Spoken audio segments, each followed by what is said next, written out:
Queridos hermanos, iniciamos la lección divina de este día miércoles 11 de enero, miércoles de la primera semana del tiempo ordinario. Por la señal de la Santa Cruz de nuestros enemigos, líbranos, Señor Dios nuestro, en el nombre del Padre, y del Hijo, y del Espíritu Santo. Amén. Señor mío y Dios mío, creo firmemente que estás aquí, que me ves, que me oyes. Te adoro con profunda reverencia. Te pido perdón de mis pecados y gracia para hacer con fruto este tiempo de lección divina. Madre mía Inmaculada, San José, mi Padre y Señor, Ángel de mi guarda, interceded por mí. En este día, miércoles, en la primera lectura continuamos la lectura de la carta a los Hebreos, capítulo 2, versículos 14 al 18. Hermanos, todos los hijos de una familia tienen la misma sangre.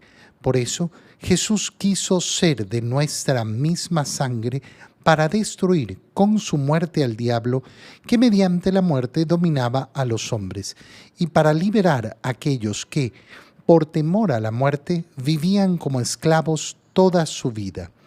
Pues como bien saben ustedes, Jesús no vino a ayudar a los ángeles, sino a los descendientes de Abraham. Por eso tuvo que hacerse semejante a sus hermanos en todo, a fin de llegar a ser sumo sacerdote, misericordioso con ellos y fiel en las relaciones que median entre Dios y los hombres, y expiar así los pecados del pueblo. Como él mismo fue probado por medio del sufrimiento, puede ahora ayudar a los que están sometidos a la prueba.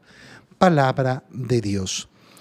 Al continuar la lectura de la carta a los Hebreos, entramos en un tema precioso que es la solidaridad que ha querido mostrar Dios a través del medio en que nos ha salvado.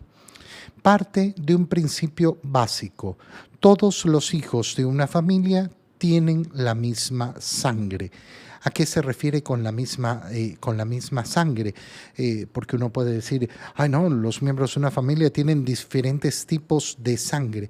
Pero aquí estamos hablando de ese vínculo de sangre que hace a los hombres pertenecientes a una familia. No al tipo de sangre, si es O positivo o A negativo, lo que sea. No está hablando de eso, sino como lo expresamos normalmente en nuestro lenguaje. Somos familia de sangre. Lógicamente, cuando uno amplía ese concepto, todos los seres humanos somos en verdad hermanos de sangre. ¿Por qué? Porque venimos del mismo origen. Jesús quiso ser de nuestra misma sangre. Y aquí esa misma sangre se refiere a la naturaleza humana, a compartir con nosotros nuestra condición de seres humanos, idéntica a la de nosotros, y por tanto miembro de lo que llamamos la familia humana. ¿Qué vino a hacer? ¿Por qué quiso tener nuestra misma sangre? Y lo dice con claridad la carta a los Hebreos: para destruir con su muerte al diablo. Para destruir con su muerte al diablo. Fíjate en estas palabras porque son tremendas. La muerte de Jesús en la cruz ha sido la destrucción del demonio. ¿Por qué? Porque justamente lo que buscaba el demonio al provocar el pecado original, al tentar a la mujer y al hombre a que cometieran el pecado original, era lograr que sufrieran las consecuencias que Dios había anunciado. El día que comas de ese fruto, morirás. La primera consecuencia del pecado original es la introducción de la muerte. Por tanto, la muerte es al final del día la victoria del demonio sobre el hombre. Pero resulta que justamente a través de esa muerte es que Jesús nos va a redimir. Va a tomar la consecuencia del pecado, es decir, lo peor del pecado, justamente para volverlo medio de nuestra salvación. Esto es precioso, ¿por qué?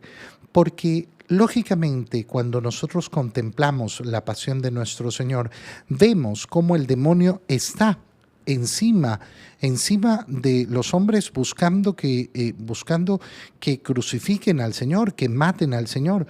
¿Por qué? Porque la única victoria que encuentra el demonio es llevar a la muerte. ¿Qué es lo peor que nos puede pasar? Morirnos. Eso es lo peor que nos puede pasar. No podemos encontrar un mal mayor.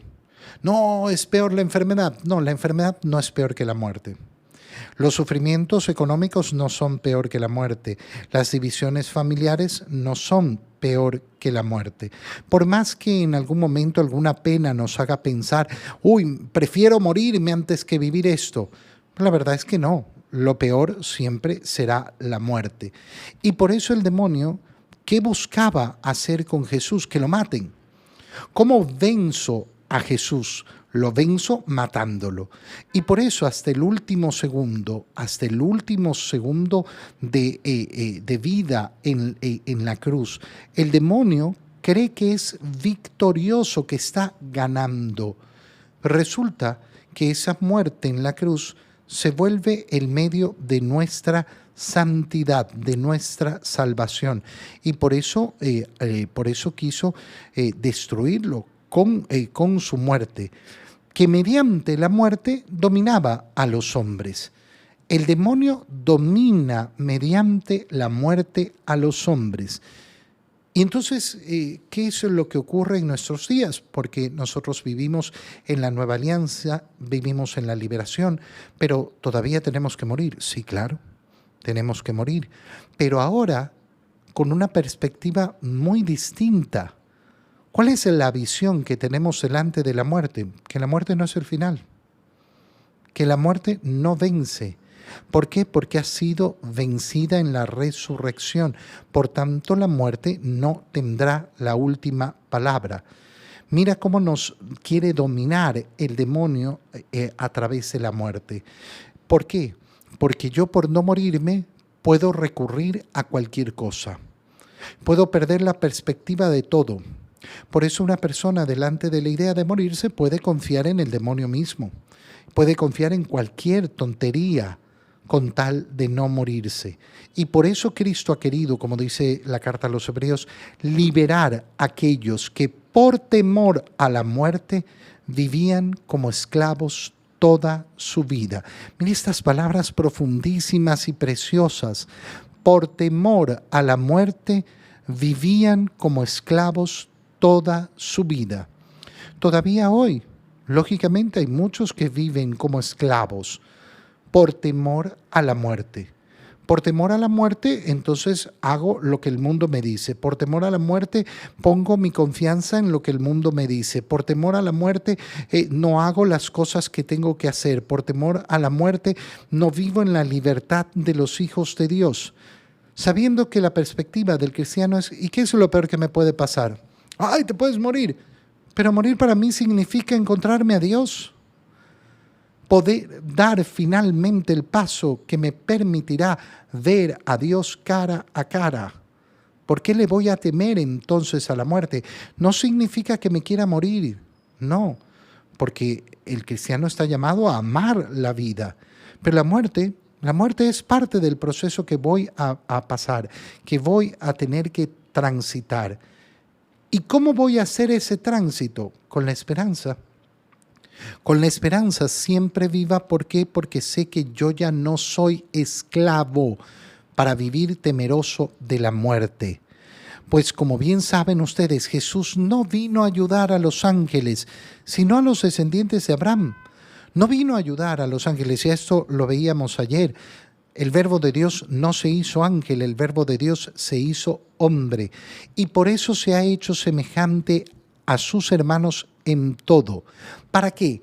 Para llegar a ser sumo sacerdote, misericordioso, con ellos, misericordioso con los hombres, compasivo. ¿Por qué? Porque ha tenido esa verdadera solidaridad de compartir con nosotros nuestra misma sangre, nuestra misma naturaleza, y por tanto se vuelve el fiel en las relaciones que median entre Dios y los hombres. Es decir, lo que está diciendo la carta a los Hebreos es que este es el mediador entre Dios y los hombres. Y esta es la idea que la carta a los Hebreos va a destacar una y otra vez, como Cristo es el verdadero y único mediador entre Dios y los hombres.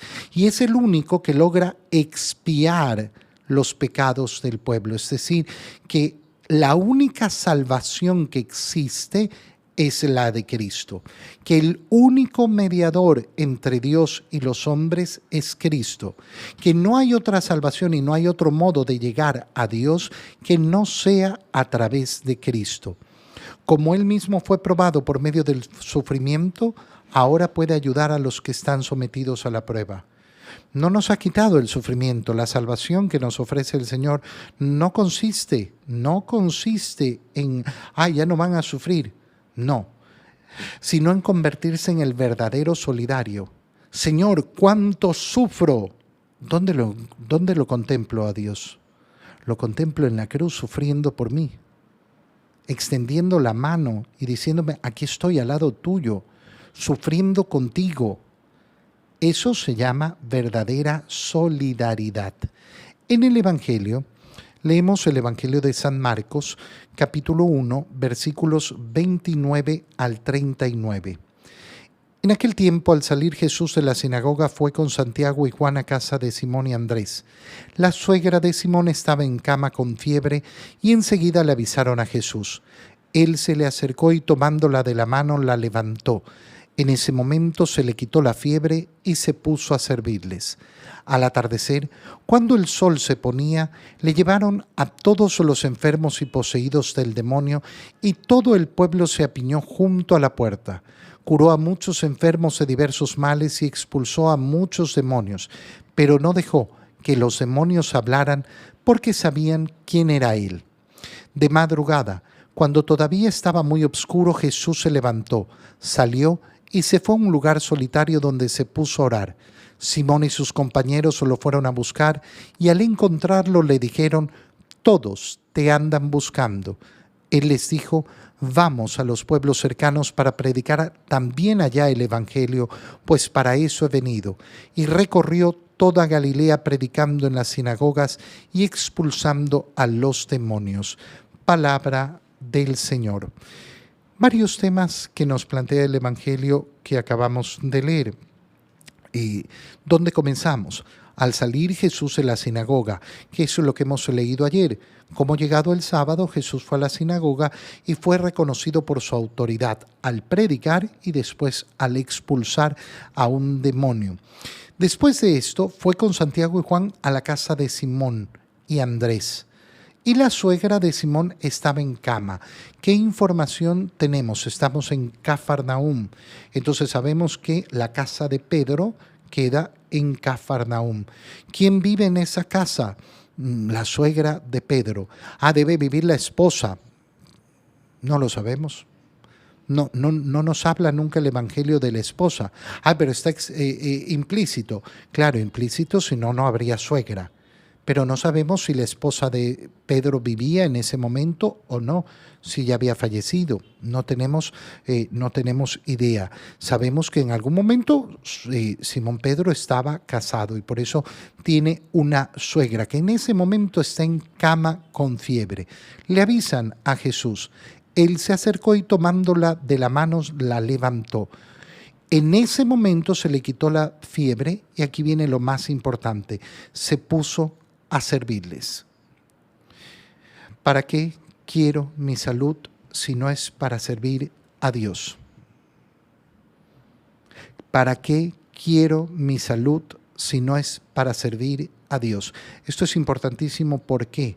Porque tú vas a escuchar por todos lados, la salud es lo más importante. La salud es un medio, no es un fin. La salud es un medio, no es un fin. Cuando yo no tengo esto claro, convierto a la salud en el fin de mi vida. Lo más importante es tener salud. No, no, lo más importante no es tener salud. Es hermoso tener salud. Es hermoso tener una vida saludable. Es precioso, es deseable. Por supuesto que sí, pero no es el bien absoluto. El bien absoluto es Dios. Por tanto, la salud siempre tendrá que ser un medio para esto, para poder servir a Dios. Al atardecer, cuando se pone el sol, le comienzan a llevar a los enfermos. ¿Por qué al atardecer? Porque obviamente por el calor de la tarde no es bueno sacar a los enfermos, ¿no? Le llevan a los enfermos ya cuando se va poniendo el sol. A los enfermos y poseídos del demonio. Y se apiñan en la puerta de la casa de Pedro. Y curó a muchos enfermos y expulsó a muchos demonios. Y de nuevo se repite lo que leíamos ayer. No dejaba hablar a los demonios porque sabían quién era él. Ya lo decíamos el día de ayer, cómo el Señor va a callar al demonio porque no le interesa la autoridad del demonio. ¿Está diciendo la verdad el demonio? ¿Está diciendo que Jesús es el Señor? Sí. Pero al Señor no le interesa que nadie lo reconozca por el testimonio del demonio. No es el testimonio que interesa. Por eso aquellos que tienen curiosidad malsana, que quieren sacar información del demonio, a mí me pasa mucho, que me pregunten, que el demonio y los poseídos y no sé qué. Yo hablo con mucha cautela porque no vas a sacar fe de ahí. No vas a sacar fe de una actitud curiosa en las acciones del demonio, ¿no? Tienes el testimonio de Cristo, tienes el testimonio de los santos. Ese es el testimonio que interesa escuchar. De madrugada, cuando todavía estaba muy oscuro, es decir, ¿de qué estamos hablando? 3, 4 de la mañana, 5 de la mañana, no lo sé, de madrugada. Jesús se levantó y salió y se fue a un lugar solitario. ¿Para qué? Para hacer oración. Y esto va a ser otra constante en el Evangelio. Vamos a ver al Señor predicando, sanando a los enfermos, expulsando a los demonios y orando. En estas 4 actividades se va la vida del Señor. Predicar, orar, sanar a los enfermos y expulsar a los demonios. Todo como un conjunto de una sola vida. No de partes separadas y aisladas que no tienen relación una con otra. No, todo está vinculado. El Señor, que ha estado rodeado de gente, atestado de gente, busca el tiempo necesario. Y si tiene que robarle horas al sueño, lo hace para mostrarnos la importancia de la oración. Cuando una persona dice yo no tengo tiempo para orar, miente siempre. No existe ningún ser humano que no tenga tiempo para orar. Lo que sucede es que no quiere dedicar tiempo a la oración. Nada más. El resto será cuento, el resto será mentira. Simón y sus compañeros lo fueron a buscar y al encontrarlo le dicen, todos te andan buscando. Pero el Señor no se va a mover por el deseo de todos. Fíjate en este detalle que es muy fino y muy, muy, muy importante. Hoy todos quieren que hagas esto. Sí, pero yo no hago lo que quieren todos. Yo no me muevo de acuerdo a la voluntad de todos. Yo no me muevo de acuerdo a la voluntad de la mayoría. No, pero es que todos quieren que... ¿Y a mí qué? Yo me muevo de acuerdo a la voluntad de Dios. Vamos a los pueblos cercanos a predicar también el Evangelio, pues para eso he venido. ¿Para qué estoy en este mundo? Esto es lo que tiene que determinar mis acciones, no lo que pide la mayoría, no lo que me dice el mundo, sino la misión que me ha entregado el Señor. Esa es la que va a establecer mis prioridades. Te doy gracias, Dios mío, por los buenos propósitos, afectos e inspiraciones que me has comunicado en este tiempo de lección divina. Te pido ayuda para ponerlos por obra. Madre mía Inmaculada, San José, mi Padre y Señor, Ángel de mi guarda, interceded por mí. María, Madre de la Iglesia, ruega por nosotros. Queridos hermanos, que tengan todos un muy feliz día.